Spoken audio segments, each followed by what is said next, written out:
Seperti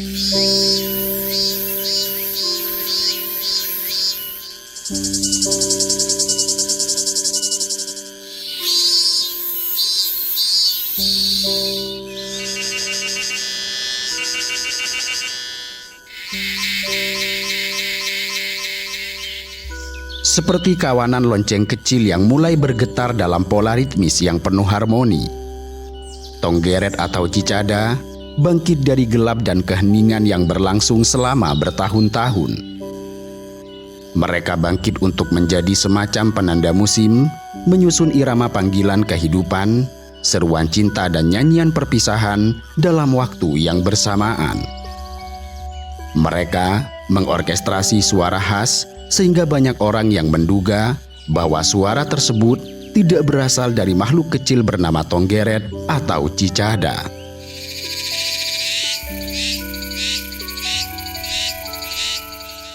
Kehidupan seekor Tonggeret tidak bermula dari pepohonan layaknya kupu-kupu dan belalang. Kehidupan mereka justru dimulai dari kegelapan mutlak, terkubur di kedalaman tanah, jauh dari cahaya dan suara. Untuk memulai hidup dari kegelapan, mula-mula sang induk, yang dalam hal ini adalah betina dewasa yang telah melewati fase perkawinan, memilih batang atau ranting pohon. Di sini, mereka membuat goresan halus dengan ovipositornya, kemudian meletakkan telur di sana dengan jumlah yang mencapai puluhan hingga ratusan butir. Tidak lama setelah itu, kehidupannya berakhir. Dengan meletakkan telur-telur itu, tugasnya telah usai. Sang induk tidak akan pernah melihat anak-anaknya menetas, apalagi mendengar mereka bernyanyi dalam rimbun kanopi hutan. Dalam waktu hanya beberapa minggu setelah keluar dari tanah, Tonggeret dewasa telah usai menunaikan takdirnya.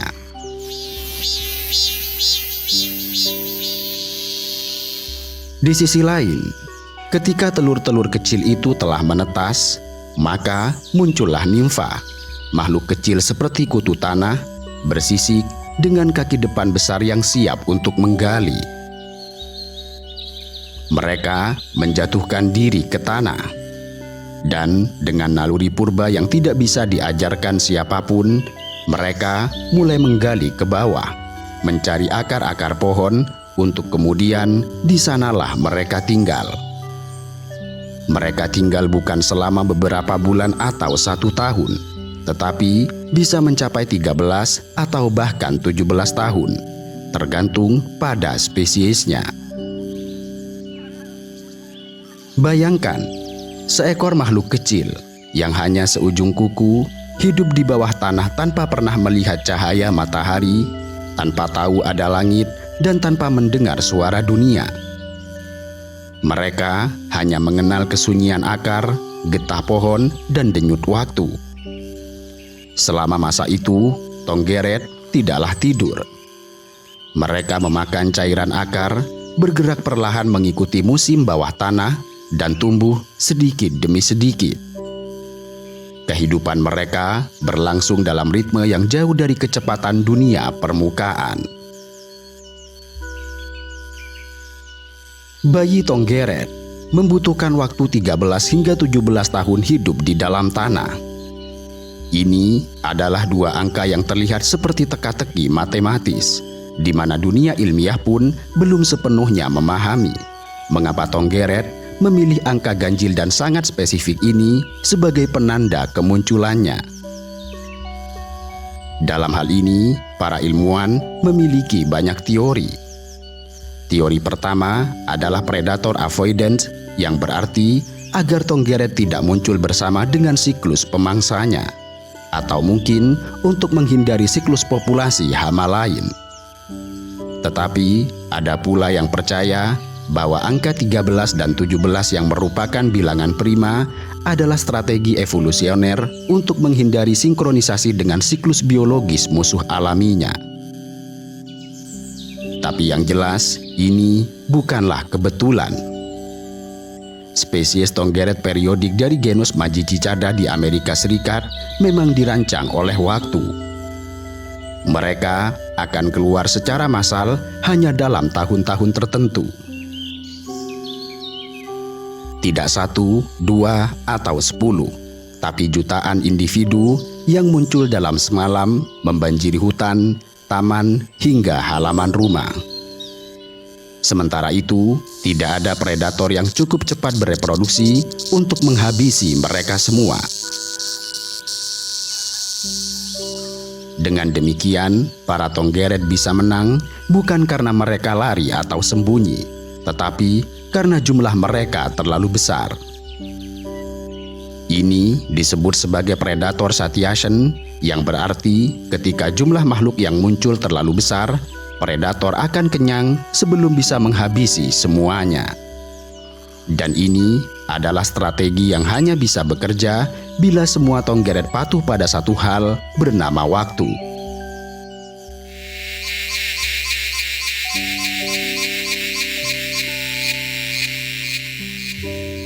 Tonggeret adalah makhluk yang tidak memiliki racun, tidak menggigit, tidak menyengat, dan tidak bisa berlari cepat. Mereka bergantung sepenuhnya pada jumlah, bukan pada kekuatan. Strategi bertahan hidup mereka adalah melimpah dan mendadak. Banyak predator mengalami ledakan populasi sesaat setelah kemunculan para Tonggeret. Burung-burung bertelur lebih banyak, tikus berkembang biak lebih cepat. Tetapi karena Tonggeret hanya muncul sekali dalam belasan tahun, ledakan predator ini tidak bertahan lama. Setelah sumber makanan menghilang, populasi predator pun menurun drastis kembali. Yang dengan kata lain, Tonggeret adalah denyut besar yang menggetarkan seluruh rantai makanan dalam waktu yang sangat singkat, yang kemudian menghilang dan meninggalkan ekosistem dalam keadaan transisi.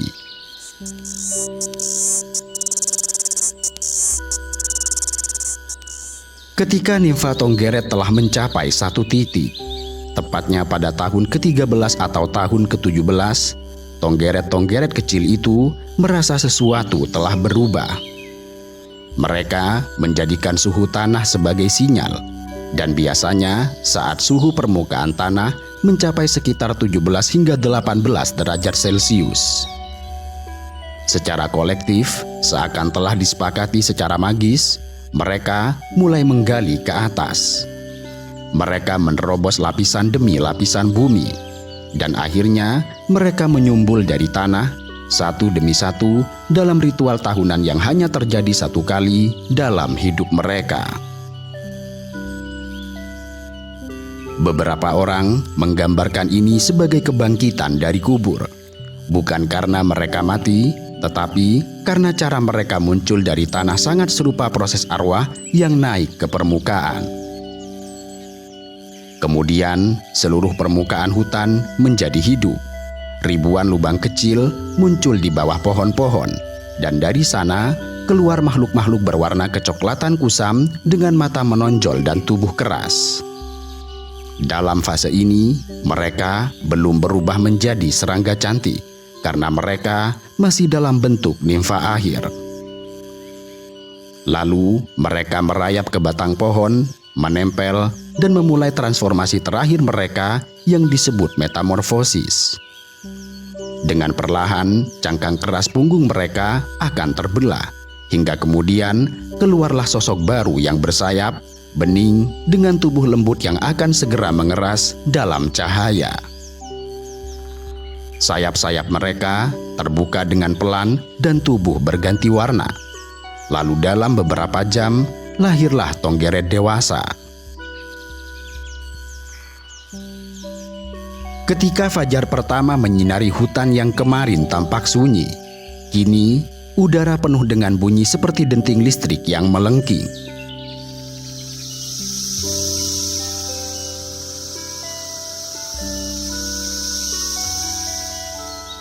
Suara ini datang dari tubuh mungil seukuran jari yang menggantung di ranting atau daun, mengguncang udara dengan kekuatan yang tidak sebanding dengan ukurannya. Suara pertama terdengar yang berasal dari satu Tonggeret jantan. Suara ini kemudian diikuti oleh yang lain dari ribuan hingga mencapai jutaan.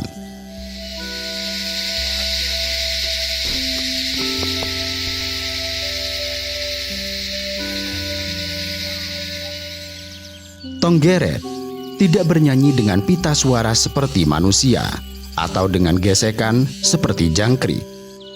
Mereka memiliki alat khusus bernama timbal, struktur berongga di bagian perut yang dapat mereka kontraksikan dan lepaskan dengan cepat. Setiap gerakan ini menghasilkan bunyi tik atau klik kecil. Namun, karena dilakukan ratusan kali per detik dan diperkuat oleh resonasi rongga perut mereka yang berfungsi seperti ruang akustik, suara itu menjadi dengungan keras yang menggema. Dan ketika ribuan tonggeret jantan di satu area mulai bernyanyi secara serempak, suara itu berubah menjadi lautan bunyi. Sebuah gelombang akustik alami yang bisa mencapai 100 desibel.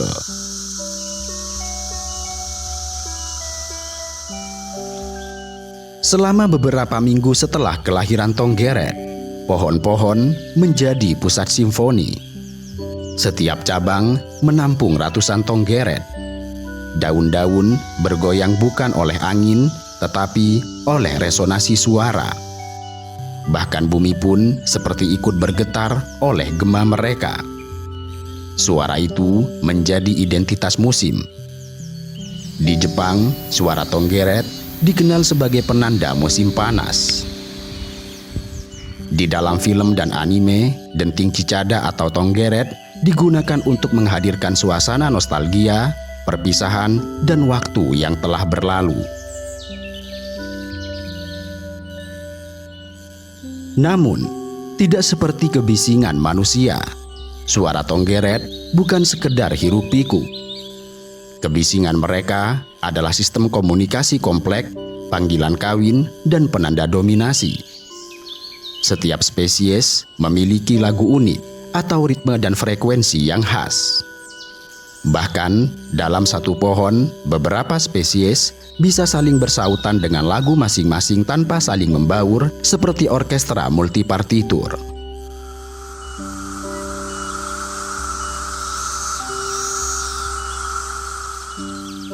Para penyanyi itu adalah para jantan yang sedang menunggu. Mereka menyanyikan nada terbaiknya, meningkatkan tempo, mengubah frekuensi, dan menggoyangkan tubuh seirama. Dengan melakukan semua itu, tonggeret jantan berharap bahwa barangkali dari antara daun, dari jauh, seekor betina sedang mendengar dan menilainya. Betina tonggeret tidaklah bersuara, tetapi mereka memiliki pendengaran yang sangat peka dan tajam. Betina akan menanggapi suara yang paling ia sukai dengan mendekat. Pilihannya didasarkan pada ritme, ketepatan nada, dan kekuatan suara. Mereka tidak mencari suara terkuat saja, tetapi juga yang paling konsisten dan menarik. Karena dalam dunia tonggeret, keindahan suara adalah ukuran genetika. Begitu seekor betina memilih jantan, mereka akan melakukan perkawinan. Prosesnya bisa berlangsung beberapa jam. Kemudian setelah itu, sang betina mulai mencari tempat bertelur, dan sang jantan kadang akan terus bernyanyi untuk menarik pasangan lain hingga energi terakhirnya habis. Tonggeret dewasa hanya hidup beberapa minggu di atas tanah. Sementara mereka menanti selama lebih dari 1 dekade di bawah tanah dengan hidup sebagai nimfa dalam keheningan dan kegelapan, hidup mereka yang sesungguhnya di permukaan terjadi begitu singkat, yang terkadang hanya antara 4 sampai 6 minggu. Selama waktu itu, mereka bernyanyi, kawin, dan bertelur. Mereka tidak makan, tidak membangun sarang, juga tidak merawat anak. Kehidupan mereka adalah pesta musim panas yang meriah, nyaring, dan cepat berlalu.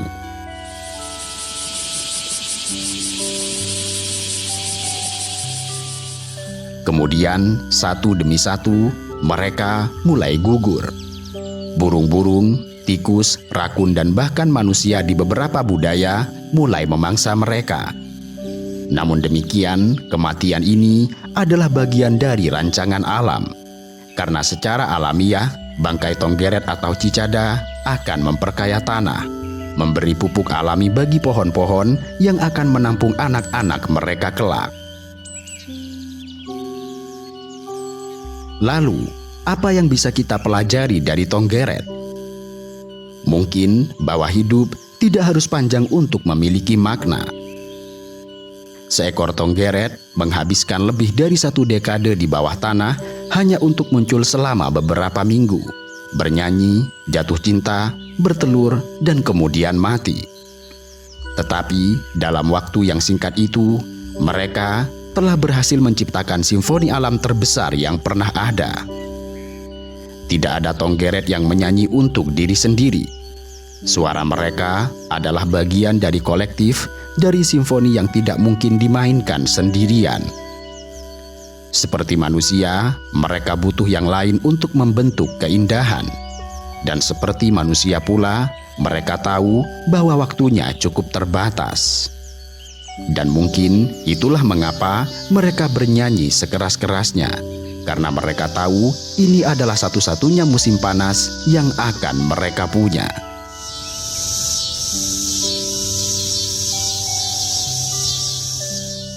Tidak banyak serangga yang mendapatkan tempat istimewa dalam budaya manusia.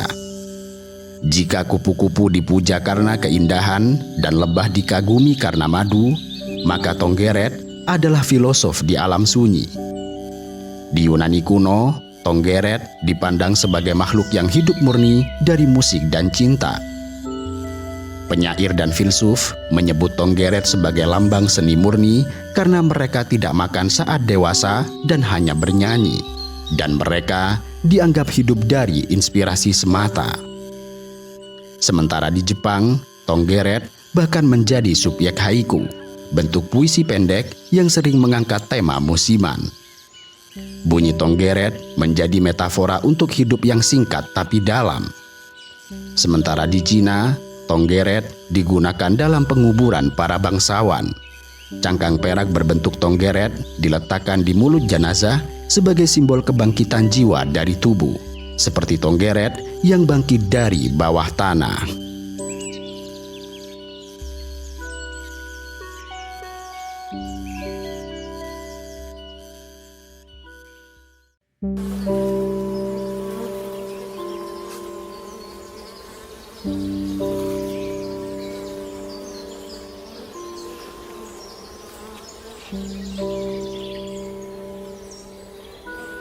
Terdapat aktivitas yang menarik di antara kelopak bunga yang mekar setiap pagi.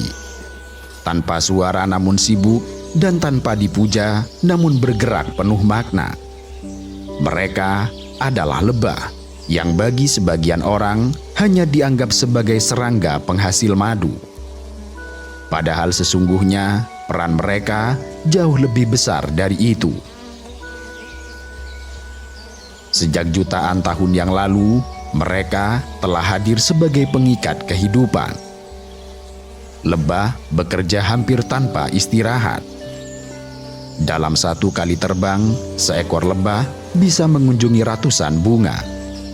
Dan dalam hidupnya yang singkat, dengan rata-rata hanya sekitar 5 hingga 6 minggu untuk lebah pekerja, mereka bisa menghasilkan 1/12 sendok teh madu. Ini memang terdengar sedikit, bahkan nyaris tidak signifikan. Tetapi jika angka itu dikalikan jutaan lebah dan ratusan ribu koloni, maka kita sedang berbicara tentang sebuah sistem produksi global yang menopang kehidupan hewan dan manusia. Kendati demikian, kehidupan lebah bukan hanya tentang produksi madu, sebab keberadaan mereka jauh lebih kompleks dari itu. Organisasi Pangan dan Pertanian Dunia mencatat bahwa lebih dari 75% jenis tanaman pangan dunia sangat bergantung pada penyerbuk untuk berkembang biak. Dan dari semua penyerbuk itu, lebah adalah yang terbaik dan efisien. Bayangkan buah apel, stroberi, kacang-kacangan, kopi, dan bahkan kapas, semuanya membutuhkan jasa lebah agar bisa berkembang dengan sempurna. Tanpa peran lebah, mungkin kita masih bisa makan dan kenyang. Hanya saja, piring kita akan menjadi sangat membosankan, monoton, dan gizi pun berkurang dengan drastis. Lebah memang tidak bekerja sendirian. Ada juga kupu-kupu, burung, kelelawar, dan angin yang membantu penyerbukan. Tetapi tidak satupun dari semua itu yang memiliki tingkat keteraturan dan efisiensi layaknya lebah. Itu karena lebah bukan hanya hinggap secara acak. Mereka bahkan menghafal pola, menyusun rute, dan berkomunikasi tentang letak bunga yang kaya nektar lewat tarian rahasia yang hanya bisa dipahami oleh sesama lebah. Di dalam koloni, lebah bukanlah individu yang bekerja untuk dirinya sendiri.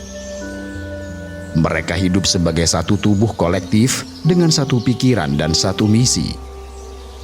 Ketika mereka terbang, mereka tidak hanya membawa nektar, tetapi juga harapan serta kesinambungan. Tanpa mereka, tanaman akan layu, dan tanpa tanaman, rantai makanan akan terganggu. Lalu tanpa rantai makanan, manusia pun akan ikut limbung. Beberapa studi yang dilakukan oleh Program Lingkungan Hidup Perserikatan Bangsa-Bangsa memperkirakan bahwa jika populasi lebah runtuh secara global, lebih dari sepertiga makanan dunia akan terancam hilang. Yang lenyap bukan hanya buah dan sayuran, tetapi juga produk turunan seperti minyak sayur, pakan ternak, dan bahkan daging serta susu. Dunia yang penuh rasa akan menjadi hambar. Dunia yang kaya akan menjadi kelabu. Kehidupan satwa liar pun tidak akan selamat. Burung-burung yang makan buah akan kehilangan sumber pangan. Mamalia yang bergantung pada tanaman tertentu kehilangan tempat mencari makan. Satu demi satu, efek domino merambat, menghancurkan jaringan rumit yang selama ini menopang biosfer.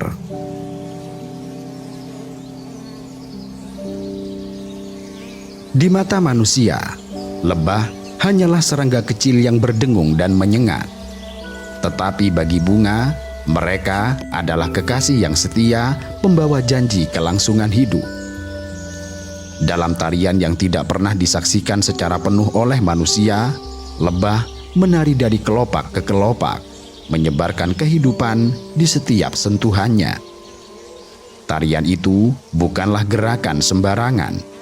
Ia adalah simfoni alami, koreografi purba yang telah diwariskan dari ke generasi sejak dunia belum mengenal pertanian.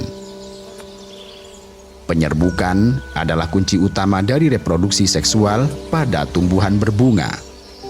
Serbuk sari yang mengandung sel jantan dari bunga jantan harus berpindah ke kepala putik dari bunga betina dengan tujuan agar terjadi pembuahan. Hanya dengan cara itu, buah bisa tumbuh dan benih masa depan dapat terbentuk. Tanpa proses ini, tidak akan ada apel yang ranum, stroberi yang sedikit asam, atau biji bunga matahari yang berlimpah. Lebah adalah spesialis dalam proses ini. Tubuh mereka, dari bulu halus di kaki dan dada hingga lengkung tubuh yang lentur, telah diciptakan untuk menjadi alat penyerbuk yang sempurna. Saat lebah menghisap nektar, serbuk sari menempel pada tubuhnya.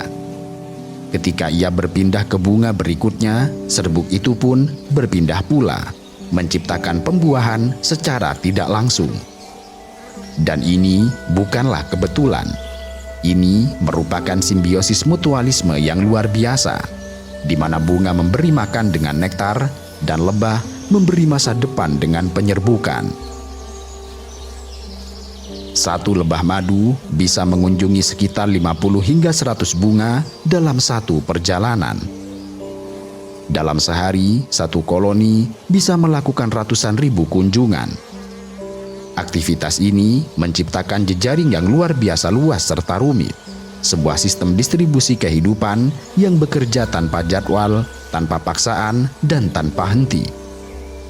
Bahkan hanya dalam 1 hektar kebun apel dibutuhkan sekitar 25.000 kunjungan lebah untuk memastikan buah dapat berkembang dengan sempurna.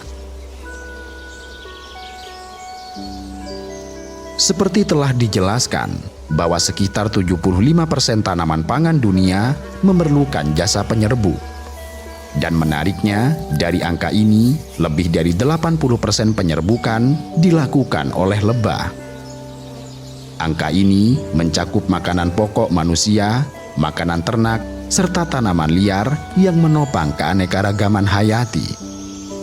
Bahkan hebatnya, salah satu studi yang dilakukan oleh platform sains kebijakan antar pemerintah tentang keanekaragaman hayati dan layanan ekosistem menyebut bahwa nilai ekonomi dari jasa penyerbukan yang dilakukan oleh serangga, khususnya lebah, diperkirakan mencapai lebih dari 235 hingga 577 miliar dolar per tahun secara global. Ini artinya, lebah adalah pekerja gratis dengan kontribusi triliunan rupiah bagi ekonomi dunia, tanpa perlu digaji, tanpa tunjangan, dan tanpa menuntut untuk libur. Tetapi, kehebatan lebah tidak berhenti pada angka serta fungsi. Mereka juga sangat ahli dalam hal komunikasi. Di dalam sarang, lebah penari akan kembali dari misi pencarian makanan dan melakukan gerakan unik yang dikenal sebagai waggle dance. Tentu saja, ini bukanlah tarian indah seperti balet, tetapi merupakan sistem navigasi yang presisi. Dengan menggoyangkan perut dan melangkah dalam pola angka 8, lebah memberitahu arah dan jarak sumber nektar kepada rekan-rekannya. Ini merupakan bentuk komunikasi spasial paling canggih yang diketahui pada makhluk non-manusia. Mereka tidak hanya tahu di mana makanan berada, tetapi juga menyampaikan berapa jauh dan dalam arah berapa dari posisi sarang. Sinyal ini membuat koloni bekerja sangat efisien karena waktu dan tenaga tidak terbuang untuk pencarian acak. Dan dalam setiap kunjungan itu, mereka tidak sadar bahwa mereka tengah menciptakan keajaiban berantai yang menopang seluruh jaring kehidupan. Jika lebah adalah para penari di luar sana, maka sarangnya adalah panggung tempat kehidupan mereka berakar. Tapi ini bukanlah panggung biasa. Di balik lapisan lilin dan aroma madu, tersembunyi dunia kecil yang tidak kalah mengagumkan dari kota-kota besar manusia. Bahkan dalam banyak hal, jauh lebih terorganisir dan efisien.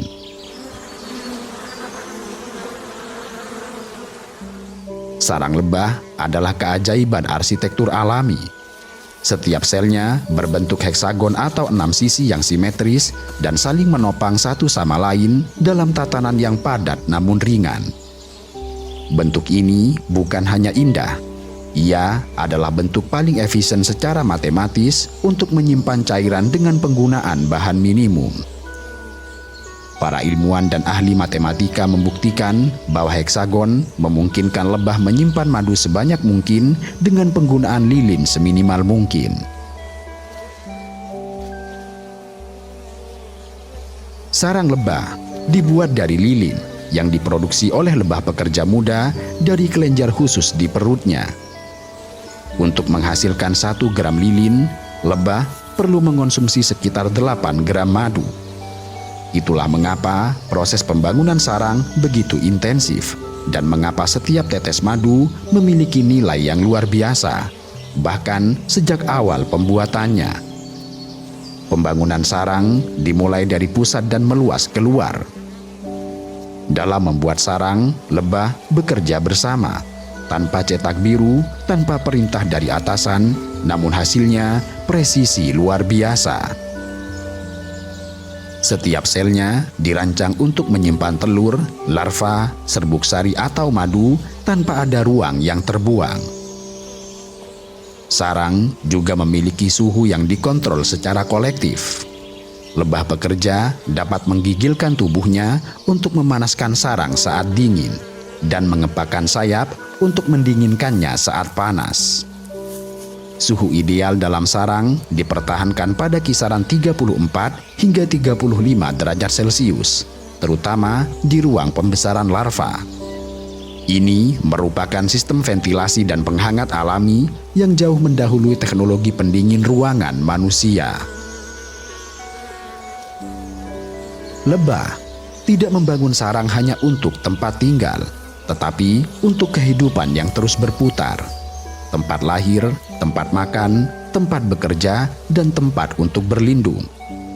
Yang menarik, meski sarang tampak seperti struktur fisik, bagi lebah, ia adalah semacam organisme bersama, tempat di mana seluruh koloni menjadi satu tubuh sosial yang hidup, bernafas, dan berevolusi. Setiap lebah tahu tugasnya masing-masing, dan mereka bekerja tanpa pertanyaan, tanpa konflik kepentingan, serta tanpa ego. Satu sarang bisa menampung antara 20.000 hingga 80.000 lebah. Maka bayangkan, puluhan ribu makhluk hidup dalam satu ruangan tanpa gaduh, tanpa kekacauan, dan tanpa rebutan makanan. Tidak ada suara tinggi dan tidak ada rapat atau birokrasi. Yang ada hanyalah harmoni, kesibukan, serta pengabdian. Satu hal yang menarik, ketika sarang terlalu penuh atau ratu sudah menua, maka koloni akan menciptakan ratu baru. Proses ini disebut sebagai swarming. Sebagian koloni akan pergi bersama ratu lama untuk mencari tempat baru, dan ratu muda yang baru akan mengambil alih sarang lama. Ini adalah sistem regenerasi yang menjaga kelangsungan koloni tanpa pertumpahan darah, tanpa kudeta, dan tanpa pemberontakan. Semua ini terjadi dalam ruang gelap yang hanya diterangi oleh naluri, aroma, dan getaran. Sarang adalah jantung bagi koloni, dan dari sana mengalir energi yang menopang seluruh sistem kehidupan kecil itu.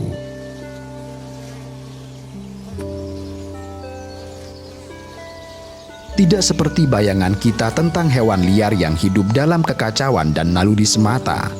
Lebah membangun satu tatanan sosial yang begitu rapi, efisien, dan harmonis, bahkan hingga ke tingkat mikroskopis. Sarang mereka bukan hanya rumah, tetapi sebuah kerajaan. Dan di dalam kerajaan itu, semua bergerak seperti roda jam, presisi, terkoordinasi, dan penuh dedikasi. Di pusat kehidupan lebah madu, berdiri satu sosok agung bernama Ratu Lebah. Ia memiliki tubuh lebih besar dari lebah lain, dan ia bisa hidup antara 3 hingga 5 tahun. Jauh lebih lama daripada lebah pekerja yang hanya bertahan beberapa minggu. Tetapi jangan bayangkan bahwa ratu ini sebagai penguasa yang memberi perintah pada seluruh koloninya. Sebab ia tidak berteriak, tidak memerintah, dan tidak bersuara. Kekuatannya terletak pada feromon, zat kimia yang ia pancarkan dan menyelimuti seluruh koloni. Feromon Ratu Lebah adalah bahasa senyap yang mengatur harmoni sarang. Ia menjaga ketertiban, mencegah lebah lain mencoba menjadi ratu baru, dan memberi sinyal bahwa koloni berada dalam kondisi yang stabil. Jika feromon ini melemah, lebah pekerja akan merasa bahwa ratu sudah tua atau tidak lagi produktif. Maka dimulailah proses penciptaan ratu baru dengan memberi makan larva tertentu dengan royal jelly sepanjang masa pertumbuhannya. Dan dari larva itulah lahir ratu muda yang siap menggantikan ratu lama. Tugas utama sang ratu adalah bertelur, dan ia melakukannya dalam skala luar biasa. Pada masa puncaknya, ratu dapat bertelur hingga 2.000 telur per hari. Dan uniknya, ratu tidak memilih sendiri tempat bertelur. Lebah pekerjalah yang membersihkan serta menyiapkan sel-sel tempat ratu bertelur. Setiap telur bisa menjadi pekerja atau pejantan, tergantung pada jenis pembuahannya. Selain ratu, sebagian besar penghuni sarang adalah lebah pekerja, dan semua adalah betina, mandul, dan sepenuhnya berdedikasi untuk melayani koloni. Mereka menjalankan hampir semua fungsi kehidupan sosial, termasuk merawat larva, membersihkan sarang, menjaga pintu masuk, mengumpulkan nektar dan serbuk sari, membangun dinding lilin, menjaga suhu sarang, dan memberi makan sang ratu. Mereka memiliki tugas yang berubah sesuai usia. Hari ke-1 hingga ke-3, mereka membersihkan sel tempat mereka menetas dan membantu merawat larva muda. Hari ke-4 hingga ke-10, mereka menyediakan makanan untuk larva dan sang ratu. Kemudian hari 11 hingga ke-20, mereka menghasilkan lilin, membangun sarang, dan mengatur suhu sarang. Kemudian hari ke-21 dan seterusnya, mereka menjadi penjaga pintu atau penjelajah luar sarang, mengumpulkan nektar dan serbuk sari hingga akhir hayatnya. Lebah pekerja berkomunikasi satu sama lain dengan tarian wagel, gerakan tubuh tertentu yang memberi informasi akurat tentang arah dan jarak sumber makanan. Dan hebatnya, mereka bekerja bukan untuk kepentingan pribadi. Tidak ada dari mereka yang berebut posisi atau menginginkan istirahat lebih panjang. Mereka hidup dan mati demi koloni tanpa pamrih sama sekali. Selain ratu dan pekerja, sarang juga dihuni oleh pejantan yang memiliki durasi hidup singkat. Lebah pejantan tidak dibekali dengan sengat, tidak mengumpulkan nektar, dan tidak membangun sarang. Tugas mereka hanyalah satu, yaitu kawin dengan ratu. Itu pun terjadi di luar sarang dalam penerbangan pernikahan di udara tinggi. Hanya pejantan tercepat dan terkuatlah yang bisa menyusul sang ratu. Setelah kawin, pejantan akan mati seketika karena organ reproduksinya robek dari tubuhnya. Mereka telah mengorbankan hidup demi satu momen singkat, demi melanjutkan garis keturunan koloni. Dan jika musim dingin tiba atau makanan menipis, lebah pekerja akan mengusir para pejantan dari sarang karena mereka dianggap tidak produktif. Dalam kehidupan sosial lebah, tidak ada aturan yang tertulis. Kendati demikian, kehidupan mereka berjalan dengan nyaris sempurna. Tidak ada perebutan kekuasaan, tidak ada yang bermalas-malasan, dan tidak ada konflik internal yang berujung perpecahan. Semua bekerja karena kesadaran akan keberlanjutan koloni. Bagi mereka, tidak ada yang lebih penting dari kelangsungan hidup bersama. Lebah mengajarkan pada manusia bahwa kekuatan terbesar tidak selalu datang dari individu, tetapi dari sistem yang saling percaya, saling membantu, dan tahu persis akan perannya. Dalam setiap tarikan nafas koloni, terdapat pengorbanan, ada kepatuhan, dan ada cinta, meski tidak pernah diucapkan. Lalu, dari masyarakat yang begitu tertib itu, terciptalah salah satu harta paling berharga yang pernah dikenal manusia bernama madu.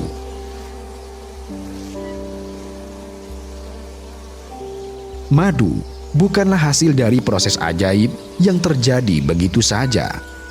Ia lahir dari kerja kolektif puluhan ribu lebah, dari setiap sayap yang mengepak, dari setiap perjalanan yang menempuh puluhan kilometer, dari setiap bunga yang dikunjungi, dan dari perubahan kimia yang mengubah cairan tumbuhan menjadi harta cair yang abadi. Segalanya dimulai di ladang bunga. Lebah pekerja yang sudah cukup dewasa untuk menjelajah keluar akan mencari nektar, cairan manis yang dihasilkan oleh bunga untuk menarik penyerbu. Nektar memiliki kandungan air, gula, dan sedikit zat aromatik dan vitamin. Ia bukanlah makanan siap saji, tetapi merupakan bahan mentah yang harus diolah. Lebah mengisap nektar menggunakan belalainya dan menyimpannya dalam perut madu, organ khusus yang berbeda dari perut pencernaan biasa. Perut madu ini berfungsi sebagai tempat penyimpanan sementara dan awal dari proses fermentasi ringan. Disinilah terjadi keajaiban pertama. Enzim invertase mulai bekerja, mengubah sukrosa menjadi glukosa dan fruktosa, dua jenis gula sederhana yang lebih stabil. Seekor lebah bisa membawa sekitar 70 mg nektar dalam satu perjalanan.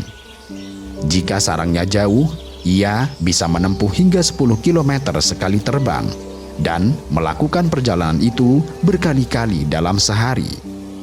Kendati demikian, ia tidak memakan nektar itu. Ia tetap membawanya pulang untuk diserahkan kepada lebah lain yang akan memprosesnya lebih lanjut.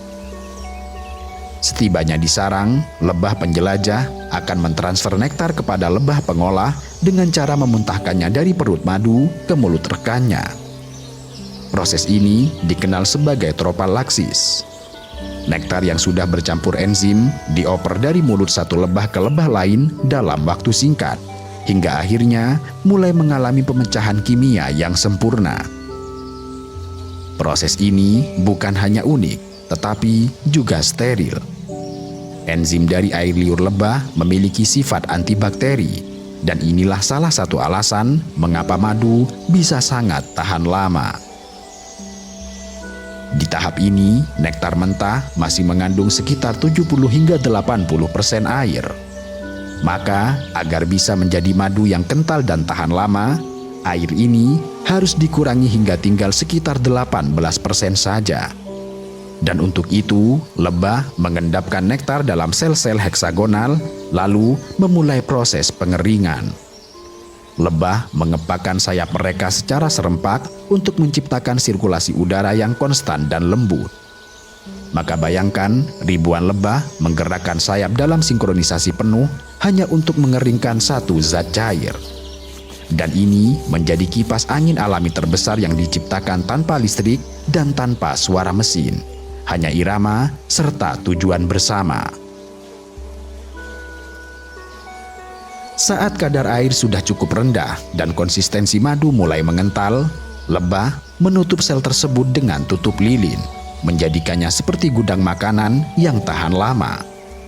Madu itu akan digunakan untuk kebutuhan koloni, terutama saat musim dingin atau paceklik ketika tidak ada bunga mekar.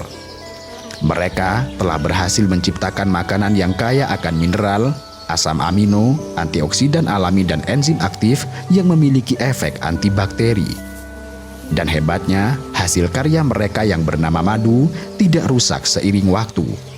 Dan itulah mengapa madu yang ditemukan di makam-makam kuno Mesir yang telah berusia ribuan tahun masih dapat dikonsumsi.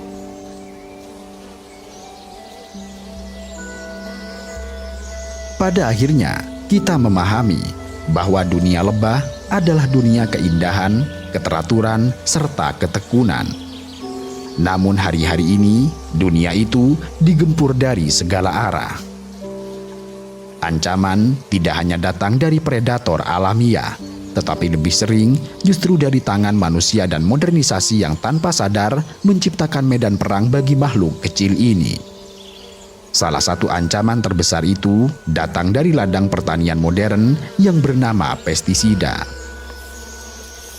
Secara khusus, kelas pestisida yang disebut neonicotinoid menjadi sorotan tajam. Senyawa ini bekerja dengan menyerang sistem saraf serangga, menyebabkan disorientasi, kegagalan navigasi, dan akhirnya kematian.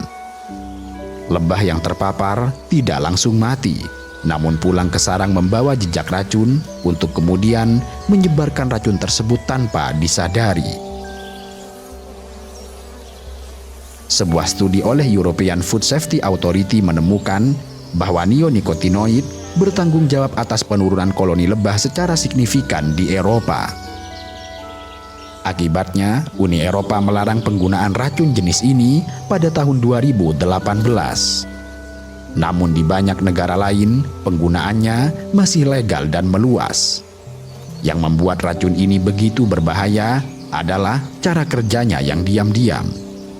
Ia merusak dari dalam, membuat lebah kehilangan orientasi, gagal menemukan jalan pulang, atau bahkan mengganggu komunikasi waggle dance mereka. Dan tanpa kemampuan navigasi dan komunikasi, lebah tidak lagi mampu menjalankan tugas, dan pada akhirnya koloni mereka menjadi runtuh. Padahal runtuhnya koloni lebah adalah sesuatu yang mengerikan, dan beberapa negara sudah mulai merasakan akibatnya. Di wilayah tertentu di Cina, penurunan populasi lebah telah memaksa petani menyerbuki bunga secara manual menggunakan kuas kecil.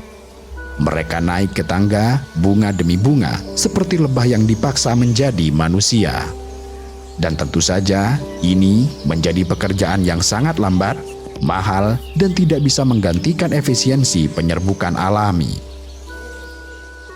Fenomena ini telah diberi nama oleh para ilmuwan dan petani sebagai Colony Collapse Disorder atau CCD. Ini adalah kondisi di mana mayoritas lebah pekerja dalam satu koloni menghilang, meninggalkan ratu, madu, dan sejumlah kecil pekerja muda. Sementara itu di Amerika Serikat, lebih dari 40% koloni lebah madu telah hilang hanya dalam waktu 1 tahun, antara tahun 2018 hingga 2019.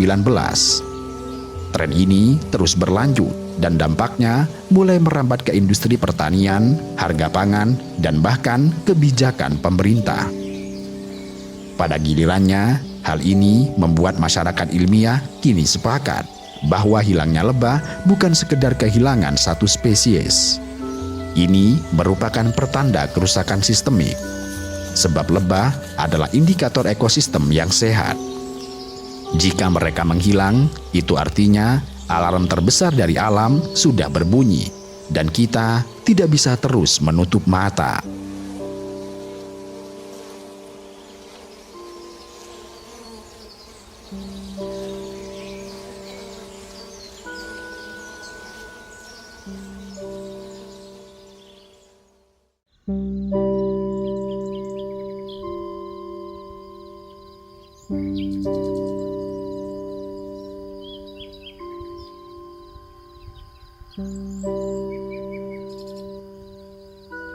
Bagi sebagian besar manusia, kotoran hanyalah sampah yang menjijikkan, sesuatu yang ingin segera disingkirkan atau dihindari sejauh yang memungkinkan. Tetapi bagi dung beetle atau kumbang kotoran, kotoran adalah berkah kehidupan. Di sanalah mereka menemukan rumah, makanan, dan bahkan harapan untuk melanjutkan garis keturunan. Bagi mereka, setiap gumpalan kotoran adalah semacam berkah dari langit, sebuah anugerah yang harus segera mereka garap sebelum direbut oleh pesaing. Kegiatan kumbang kotoran dimulai dari sebuah isyarat sederhana, yaitu aroma kotoran segar dari hewan herbivora. Mereka lebih menyukai kotoran yang baru dikeluarkan daripada kotoran yang sudah lama atau basi. Kumbang kotoran memiliki antena yang sangat sensitif, sehingga mereka bisa mencium aroma kotoran dari jarak lebih dari 1 kilometer. Dan hebatnya, mereka bisa membedakan beberapa jenis kotoran. Kotoran gajah misalnya lebih cepat menarik perhatian karena kaya akan serat. Sementara kotoran karnivora biasanya dihindari karena mengandung lebih sedikit nutrisi serta lebih beracun. Kendati demikian, seekor kumbang kotoran bukanlah satu-satunya yang tertarik. Puluhan bahkan ratusan kumbang lain juga berlari kecil, beterbangan, atau merangkak menuju arah yang sama. Begitu mereka tiba, suasana segera berubah seperti pasar yang sangat ramai. Kumbang betina memiliki strategi yang unik. Beberapa spesies justru memilih untuk tidak menggulung bola, melainkan langsung mengubur kotoran di tempatnya. Di dalam tanah, mereka membuat terowongan, menyimpan bola kecil, lalu menaruh telur. Strategi ini lebih hemat energi dan mengurangi resiko bola dicuri oleh kumbang lain. Setiap kumbang yang hadir di tumpukan kotoran berebut bagian terbaik dari tumpukan itu. Ada yang langsung memakannya di tempat itu, ada yang sibuk memotong bagian dan menggulungnya, dan ada pula yang hanya berusaha merebut bola yang sudah jadi. Uniknya, tidak semua bola kotoran digulung asal-asalan.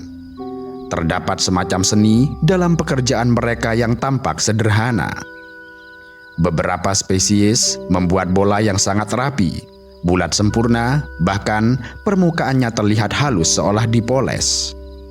Hal ini memudahkan mereka dalam menggulingkannya dalam jarak jauh tanpa tersendat. Salah satu fakta paling terkenal tentang mereka adalah kekuatannya yang luar biasa. Seekor kumbang kecil bisa mendorong bola kotoran yang beratnya mencapai 1000 kali lipat dari berat tubuhnya. Jika dibandingkan dengan manusia, itu setara dengan seorang manusia yang mampu menarik truk penuh penumpang seorang diri. Kekuatan ini menjadikan kumbang kotoran sebagai salah satu hewan terkuat di dunia jika dilihat dari ukuran tubuhnya. Bagi mereka, mendorong bola besar bukan sebuah pilihan, melainkan sebuah keharusan demi bertahan hidup. Cara mereka menggulingkan bola juga sangat unik. Bukannya mendorong dengan kepala menghadap depan, kumbang kotoran mendorong bola dengan posisi tubuh yang terbalik. Kepala ke bawah, kaki belakang menendang bola, sementara kaki depan digunakan untuk keseimbangan. Dari jauh, mereka terlihat seperti akrobat kecil yang menari di atas tanah dengan bola coklat raksasa. Dan hebatnya lagi, mereka adalah satu-satunya serangga yang diketahui mampu menggunakan Bima Sakti sebagai kompas. Itu artinya, di malam hari tanpa cahaya bulan, mereka tetap bisa berjalan lurus karena mengikuti cahaya galaksi. Dan mereka juga tetap bisa mendorong bola tanpa bingung dan tersesat. Momen menggulung bola seringkali menjadi medan pertarungan bagi kumbang kotoran. Seekor kumbang jantan yang telah dengan susah payah menggulung bola kotoran, tiba-tiba datang pesaing yang lebih besar dan berusaha merebutnya. Mereka saling mendorong, mengadu tanduk kecil di kepala, bahkan berguling di tanah dalam duel sengit. Beberapa spesies kumbang kotoran, terutama jantan, memiliki tanduk besar di kepalanya. Tanduk ini bukan sekedar hiasan, melainkan senjata dalam pertempuran memperebutkan bola kotoran atau betina. Pertarungan antar jantan sering berlangsung secara sengit, mirip gladiator yang saling menyeruduk, mendorong, bahkan membalikkan lawannya. Namun terkadang pemenangnya bukanlah yang paling kuat, melainkan yang paling cepat serta cerdik. Biasanya, kumbang yang licik menunggu kumbang lain selesai membuat bola, lalu diam-diam mengikutinya. Saat bola itu hampir aman, mereka menyerang dan mencurinya. Fenomena ini sering disebut sebagai kleptoparasitisme, sebuah strategi hidup dengan cara merampas kerja keras orang lain. Bagi kumbang yang berhasil mempertahankan bola, perjuangan mereka belumlah selesai. Ia harus menggulingkan bola itu sejauh mungkin dari kerumunan. Dengan posisi tubuh terbalik, kepala ke bawah dan kaki belakang mendorong, ia berguling mundur tanpa henti. Kadang jalannya terhalang oleh batu, ranting, atau gundukan tanah. Dan jika bola itu jatuh ke lubang, ia harus bersusah payah menariknya kembali.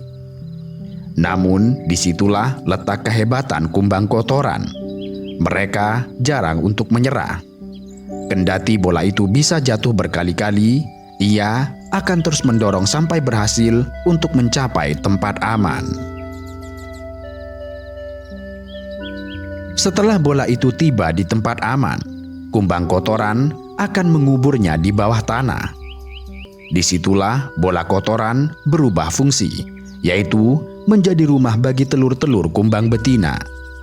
Di dalamnya, embrio akan tumbuh tanpa harus khawatir akan kekurangan makanan. Bola itu adalah rumah sekaligus tempat perawatan bayi, sebuah sistem rumah sakit alami yang sepenuhnya berbahan dasar kotoran. Sementara itu, bagi kumbang dewasa, bola kotoran juga merupakan bekal hidup. Mereka memakannya perlahan, memanfaatkan nutrisi yang masih tersisa dari sisa pencernaan hewan-hewan besar. Hewan-hewan seperti sapi, gajah atau zebra memang mengunyah rumput dan dedaunan, tetapi pencernaan mereka tidak selalu sempurna. Mereka masih menyisakan banyak serat, nutrisi, serta mikroorganisme yang tertinggal dalam kotoran mereka. Dan bagi kumbang kotoran, inilah jamuan yang tiada duanya. Mereka tidak perlu berburu atau memangsa.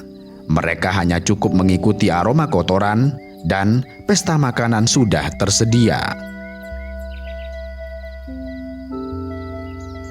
Kehidupan kumbang kotoran tidak hanya terjadi di savana, tempat di mana jerapah, zebra, gajah, nyumbu, dan beberapa hewan herbivora lainnya menjalani kehidupan. Kumbang kotoran juga hidup di hutan tropis, lingkungan yang penuh kelembaban, vegetasi lebat, dan hewan-hewan yang beragam. Kehidupan mereka berputar dalam lingkaran sederhana, namun penuh keajaiban. Dari lahir hingga mati, seluruh kehidupan mereka terikat pada satu hal yang dianggap menjijikan oleh manusia bernama kotoran. Kendati demikian, di balik itu terdapat kisah tentang perjuangan, strategi bertahan hidup, serta keterampilan luar biasa yang diwariskan dari generasi ke generasi. Perjalanan kumbang kotoran dimulai ketika seekor betina menyimpan telurnya di dalam bola kotoran yang telah ia bentuk dengan hati-hati.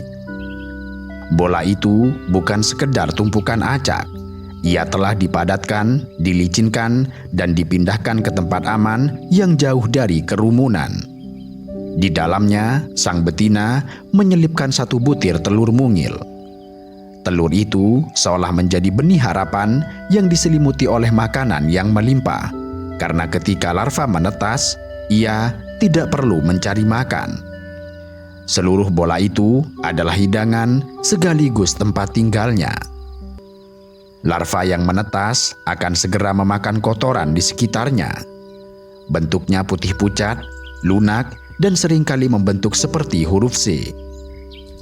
Mungkin bagi manusia, ini bukanlah pemandangan indah, tetapi bagi dunia serangga, larva itu adalah wujud kehidupan baru yang siap mengisi peran penting. Setelah kenyang dan tubuhnya tumbuh membesar, larva akan berhenti makan. Ia mulai menata ruang di dalam bola kotoran, membuat semacam bilik keras yang melindunginya. Di dalam bilik itu, larva berubah menjadi pupa, sebuah tahap metamorfosis yang sangat menentukan. Selama beberapa minggu, tubuhnya akan membongkar dan membangun ulang dirinya. Dari larva yang tidak berbentuk, menjadi kumbang dewasa dengan cangkang keras, kaki kokoh, dan antena yang peka. Proses metamorfosis ini adalah simbol perubahan dari sesuatu yang tampak lemah, rapuh, dan tidak indah menjadi makhluk perkasa dengan kemampuan menggulingkan bola kotoran berkali-kali lipat dari berat tubuhnya. Saat waktunya tiba, kumbang dewasa akan keluar dari bola kotoran yang dulu menjadi tempat tidurnya. Ia muncul ke dunia dengan membawa misi baru, yaitu mencari kotoran segar. Begitu menemukannya, mereka segera bergegas, bersaing dengan kumbang lain untuk menggulung bola terbaik. Dan di titik inilah siklus kembali berulang. Mereka akan membuat bola kotoran, memakannya sendiri, atau menyimpannya untuk keturunan berikutnya. Seekor kumbang betina yang bijak akan menghabiskan banyak tenaga untuk menggulung bola. memindahkannya jauh, lalu menguburnya. Ia tidak melakukannya untuk dirinya sendiri, melainkan untuk anak-anaknya yang belum lahir. Dengan demikian, kehidupan kumbang kotoran berputar dalam ritme sederhana, yaitu lahir dari kotoran, hidup dari kotoran, dan meninggalkan warisan dalam kotoran. Kehidupan kumbang kotoran tidak pernah berdiri sendiri. Meski bertubuh kecil, keberadaan mereka sangat bergantung pada makhluk lain, terutama hewan besar yang setiap hari menghasilkan banyak kotoran.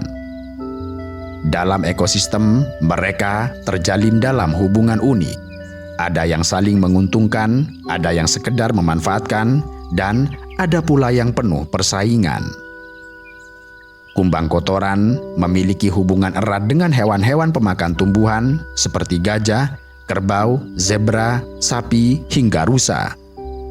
Hewan-hewan ini adalah pemasok utama emas coklat yang menjadi sumber kehidupan kumbang. Tanpa mereka, kumbang kotoran tidak memiliki bahan dasar untuk membuat bola, tidak ada makanan, dan bahkan tidak ada tempat bagi anak-anak mereka untuk tumbuh. Dalam hubungan ini, keduanya sebenarnya saling menguntungkan. Hewan besar menghasilkan kotoran, dan kumbang membersihkannya. Hasilnya, padang rumput tetap bersih, dan hewan besar terhindar dari wabah penyakit, dan tanah menjadi lebih subur untuk rumput baru tumbuh, yang kemudian kembali dimakan oleh hewan-hewan itu.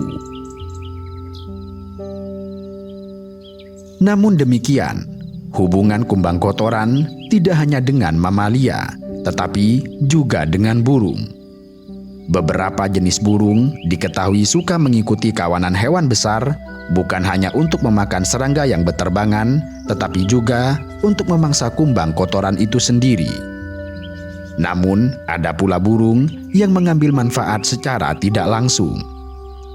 Ketika kumbang mengubur kotoran, tanah menjadi gembur dan kaya akan nutrisi. Tanaman yang tumbuh lebih sehat menghasilkan biji-bijian yang kemudian menjadi makanan para burung. Jadi, meskipun ada hubungan predator mangsa, pada level ekosistem yang lebih luas, kumbang kotoran ikut mendukung kehidupan burung.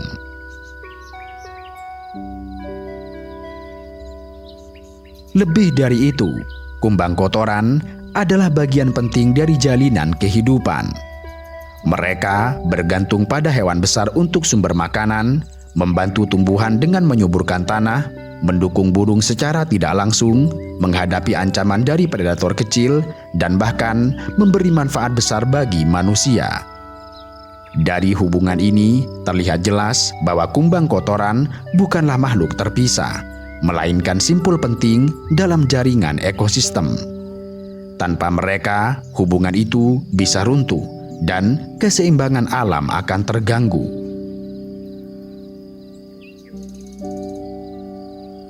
Di balik ukuran tubuhnya yang mungil, kumbang kotoran adalah pekerja perkebunan dan peternakan yang tidak pernah kita gaji. Mereka tidak mengenal lelah, tidak menuntut upah, dan tidak meminta lahan luas untuk bekerja.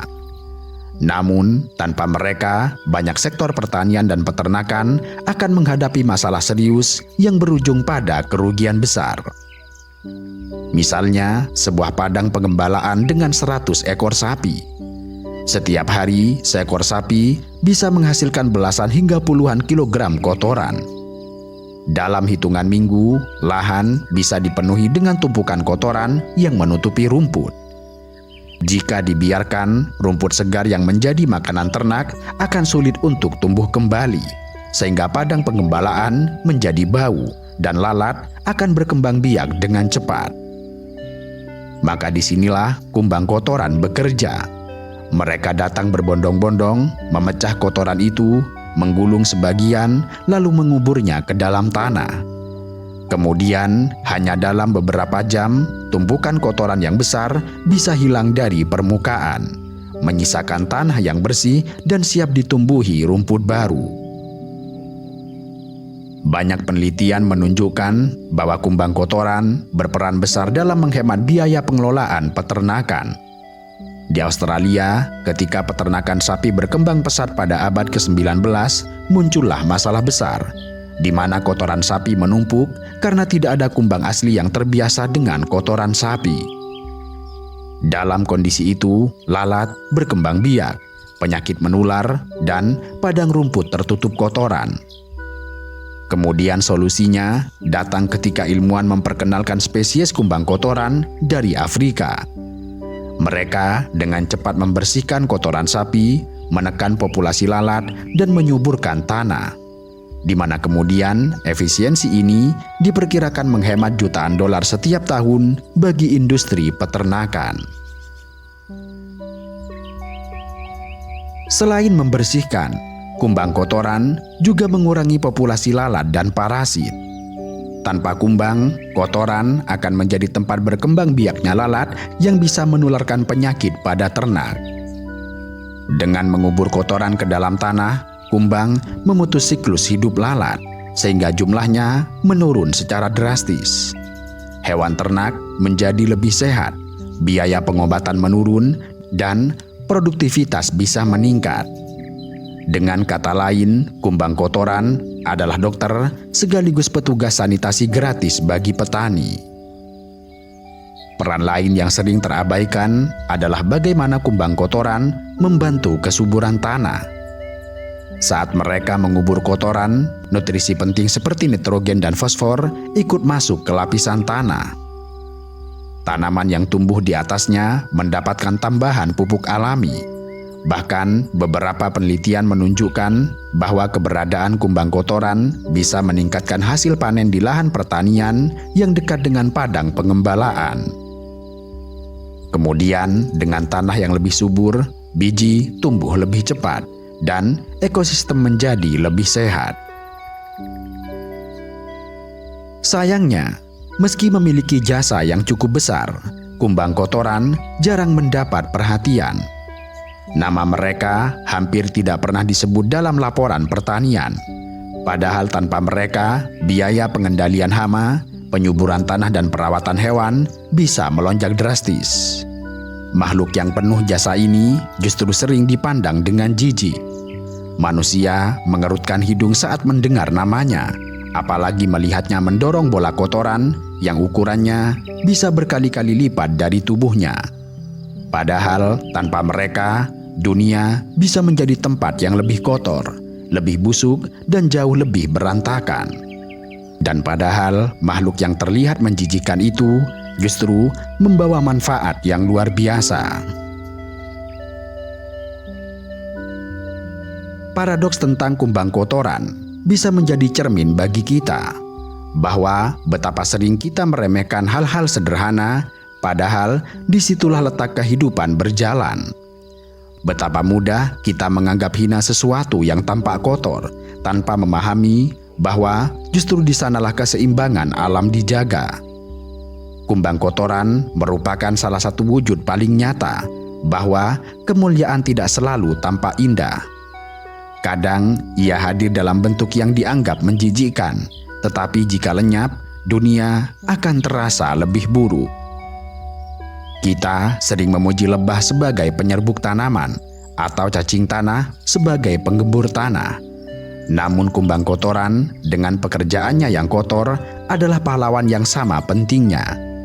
Mereka juga bekerja di balik layar untuk memastikan siklus nutrisi tetap berjalan. Kumbang kotoran mengingatkan kepada kita bahwa pertanian bukan hanya tentang petani, pupuk, serta mesin. Terdapat pasukan kecil yang bekerja dalam senyap yang memastikan tanah tetap sehat dan hewan ternak terbebas dari penyakit. Mereka mungkin hanya serangga kecil, tetapi semangat perjuangan mereka sebanding dengan kisah-kisah kepahlawanan makhluk besar. Kumbang kotoran adalah bagian dari sebuah filosofi besar, bahwa kehidupan selalu menemukan cara untuk menata ulang keseimbangan. Hewan besar meninggalkan sisa, hewan kecil membersihkannya, dan pada akhirnya tanah mendapatkan kembali kesuburannya. Kumbang kotoran merupakan penjaga tersembunyi ekosistem, meski seringkali tidak pernah disadari. Karena itu, jika kita bersedia meluangkan waktu untuk melihat lebih dekat, mungkin perspektif kita bisa berubah. Dari jijik menjadi kagum, dan dari menolak menjadi menghormati. Karena pada akhirnya, kumbang kotoran hanyalah menjalankan perannya dalam roda kehidupan, sama seperti singa yang berburu, burung yang terbang, atau manusia yang bekerja. Bedanya, mereka memilih kotoran sebagai panggung kehidupannya, dan di sanalah letak kebesaran yang jarang kita sadari.